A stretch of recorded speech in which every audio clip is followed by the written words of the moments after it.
Bonsoir à tous, bienvenue dans cette édition. Tout de suite, les grandes lignes de ce journal.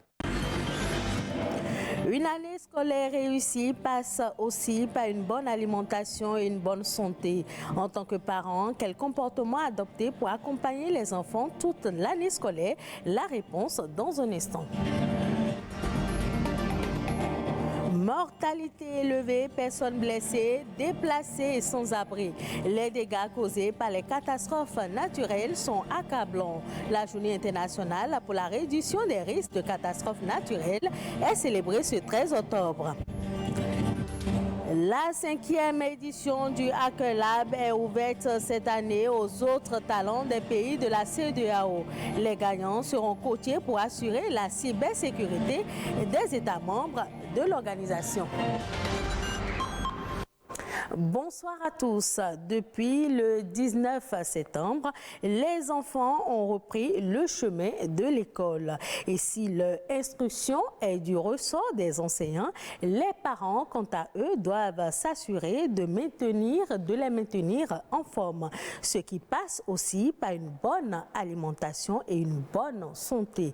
En tant que parents, quel comportement adopter pour accompagner les enfants toute l'année scolaire? C'est un reportage signé Estelle Pazou et Christelle Tongodo. Une bonne rentrée scolaire se prépare sur tous les plans. Pour que l'enfant se porte bien sur le plan sanitaire, il y a des préalables. Quand un enfant va à l'école, le cerveau a besoin de sang. Donc si quelqu'un n'a pas beaucoup de sang, c'est normal qu'il réfléchisse moins que celui qui a beaucoup de sang. Mais deux choses avant la rentrée. Première chose, il faut toujours déparasiter l'enfant.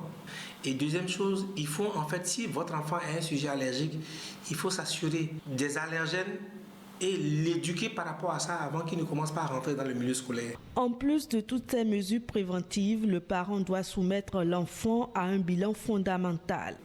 Le contrôle des yeux. Les enfants parfois ne se rendent pas compte forcément qu'ils ne voient pas bien. L'enfant peut être atteint d'une maladie contagieuse au cours de l'année scolaire. Sa guérison dépend en partie du comportement du parent. Si vous voyez que votre enfant a la gale ou la tête tendante pendant l'année scolaire, c'est parce qu'en fait, il y a un milieu favorable pour pouvoir développer ça. Dès qu'il ramène ça à la maison là, il faut traiter ça le plus rapidement possible. Si vous remarquez qu'il a des infections, n'hésitez pas. Un enfant qui fait une fièvre de plus de 48 heures, envoyez-le à l'hôpital. Pour leur croissance, les enfants ont aussi besoin de nutriments. Et si l'école joue sa partition à travers des cantines scolaires, les parents aussi ont une grande responsabilité dans leur alimentation. S'assurer que les enfants prennent les 3 repas principaux de la journée. S'assurer surtout que les enfants démarrent leur journée avec un petit déjeuner. Apprendre aux enfants à consommer les fruits et légumes. Ces nutriments contenus dans les fruits et légumes aident ces enfants à vraiment tenir face à des maladies qui vont venir. Un des nutriments qui aide à la croissance mentale, c'est l'iode. Il faut que le sel de cuisine que les parents utilisent pour cuisiner les repas des enfants soit du sel iodé. Le parent doit s'assurer que le poids de l'enfant correspond à son indice de masse corporelle. Ne pas attendre qu'il soit malade avant de lui faire des contrôles et surtout s'assurer que l'enfant mange bien. Autant de conseils avisés des spécialistes aux parents pour garantir aux enfants une bonne année académique. La communauté internationale célèbre ce 13 octobre la journée internationale pour la réduction des risques de catastrophes naturelles. Une occasion de souligner les progrès accomplis pour réduire les risques de catastrophes et les pertes en vies humaines et les transformer en moyens de subsistance et en santé. L'édition 2022 se concentre sur l'objectif du cadre de Sendai, accroître considérablement la disponibilité et l'accès au système d'alerte précoce multirisque et aux informations et évaluations des risques de catastrophes pour les populations d'ici 2030. Amandine Agnambosso.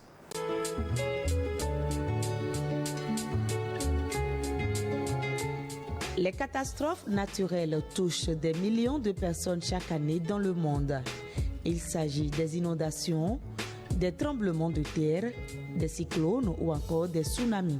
C'est une perturbation grave du bon fonctionnement d'une population ou d'une communauté et qui affectent dangereusement les infrastructures qui peuvent créer des pertes en vies humaines.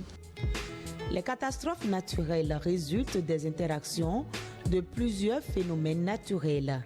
Au Bénin, les catastrophes naturelles qui sévissent plus, c'est l'inondation, la sécheresse, il y a les tempêtes, il y a l'érosion côtière. Le réchauffement progressif du climat est un phénomène naturel qui fait qu'il y a les fontes glaciaires au niveau des pôles qui entraînent le débordement au niveau des océans, qui causent par exemple les tempêtes, qui causent également l'érosion côtière. Il y a aussi l'émission des gaz à effet de serre. Certaines de ces fléaux naturels causent des dommages économiques à plusieurs pays.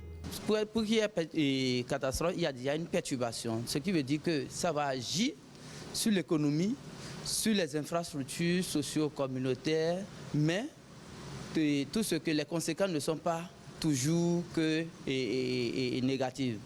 À des moments, nous avons des conséquences positives. Là, si je prends toujours l'exemple de notre basse vallée, les populations, quelquefois, ou bien souvent même, aiment quand il y a les inondations parce qu'après l'inondation, il y a des apports de limons fertiles qui permettent une bonne agriculture, qui renflouent l'économie et aident ces populations. La prévention reste la solution pour réduire ces événements naturels. La grande population de demain, les jeunes de demain, les ministres de demain, c'est les enfants que nous avons aujourd'hui. Il faut commencer par éduquer les petits-enfants déjà à l'école de base sur la prévention des catastrophes naturelles. Et notre action de prévention, c'est à travers nos bulletins de prévision et des alertes précoces que nous mettons en place. Et au niveau du Bénin, il y a 1 an ou 2 ans, et la politique nationale par rapport à la gestion et la réduction des risques de catastrophes est mise en place. Il y a même la stratégie aussi. Et actuellement, il y a la loi qui est au niveau de l'Assemblée qui attend le vote. La prévention est particulièrement importante pour préparer les populations aux catastrophes naturelles et ainsi limiter les dégâts et les souffrances.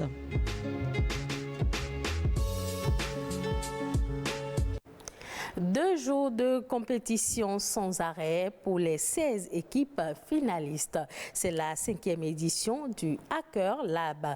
Contrairement aux éditions antérieures, ce concours de détection de talents en cybersécurité accueille cette année les meilleures équipes des pays de la CEDEAO et de la Mauritanie. La compétition a démarré le 10 octobre et les gagnants seront coachés pour assurer la cybersécurité des États membres de l'organisation. Lénaï Kagbazao pour le compte-rendu. 48 heures de compétition non-stop. Le challenge met aux prises de jeunes férus d'informatique constitués en équipe et représentant divers pays de l'espace ouest africain. Hacker Lab se veut un creuset de détection des meilleures compétences pour la sécurisation des systèmes d'information dans les pays de la CEDEAO et en Mauritanie. Cette compétition cherche à agir comme une avenue passionnante et collaborative pour identifier et reconnaître les talents et soutenir les jeunes en herbe de la technologie afin de jeter les bases de la constitution d'une masse critique de main-d'œuvre professionnelle en cybersécurité. La cybercriminalité est un phénomène planétaire et notre espace communautaire n'échappe pas.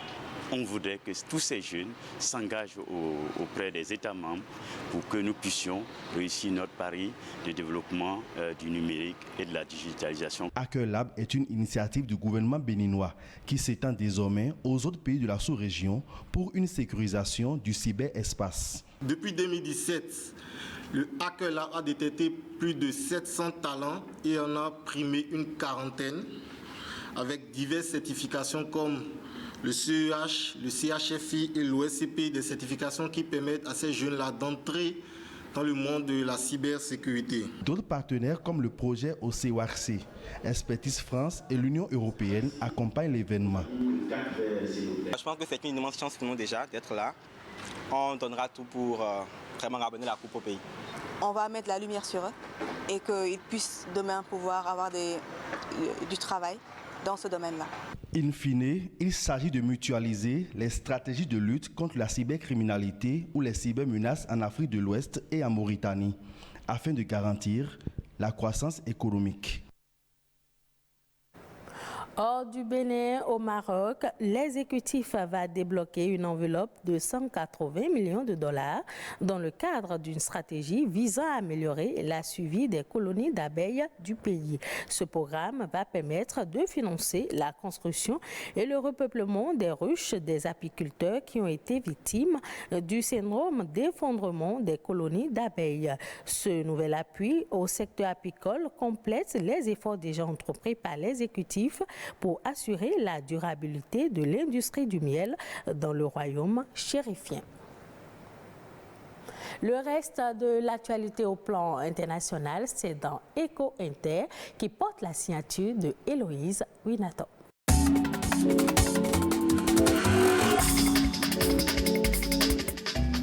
Le produit intérieur brut britannique est reparti à la baisse. Il enregistre une diminution de 0,3% selon les derniers chiffres de l'Office national des statistiques. Un recul qui vient déjouer les pronostics et stopper un léger rebond de l'économie. L'un des principaux responsables, c'est bien évidemment l'augmentation considérable des prix du pétrole et du gaz. Et puis, il y a l'inflation, proche des 10%. Conséquence, les Britanniques consomment moins et c'est toute l'économie qui ralentit. Pour essayer de relancer la machine, la Première ministre compte mettre en route un plan de soutien à coup de subventions et de baisse d'impôts. L'économie mondiale est dans l'œil du cyclone. Le durcissement de la politique monétaire aux États-Unis entraîne une fuite des capitaux de certains pays en développement et avive le risque d'une crise financière similaire à celle de 2013. Depuis que la Réserve fédérale des États-Unis a commencé à relever ses taux pour lutter contre l'inflation, les capitaux désertent les marchés émergents en affaiblissant au passage leurs devises. Ainsi, la monnaie ghanéenne, le cedi, a perdu 41% face au dollar depuis le début de l'année, tandis que le dollar taïwanais s'est déprécié de 13%. Fidèle à sa réputation d'indicateur de l'économie, le cuivre témoigne de la récession qui se dessine chaque jour un peu plus, avec des cours qui sont en constance baissière. Le marché du cuivre évolue au gré de son utilisation dans tous les pans de l'industrie, que ce soit l'électronique, la construction ou encore l'automobile. Or, 2 des 3 moteurs de la croissance mondiale, à savoir la Chine et l'Europe, sont en récession. En cause, la crise énergétique, doublée pour l'Empire du Milieu, d'une politique zéro Covid instaurée par les autorités. Par contre, au Liban, le gaz nourrit espoir et illusion. La présence d'hydrocarbures au large des côtes n'est pas encore prouvée. Son éventuelle exploitation n'interviendrait que dans plusieurs années. Mais déjà, la perspective d'un accord entre le Liban et Israël sur le partage des eaux contestées en Méditerranée, renfermant des gisements d'hydrocarbures offshore, attise les convoitises. Le miracle gazier n'est en revanche pas pour demain pour le Liban, qui cherche pourtant désespérément à sortir de la pire crise économique de son histoire.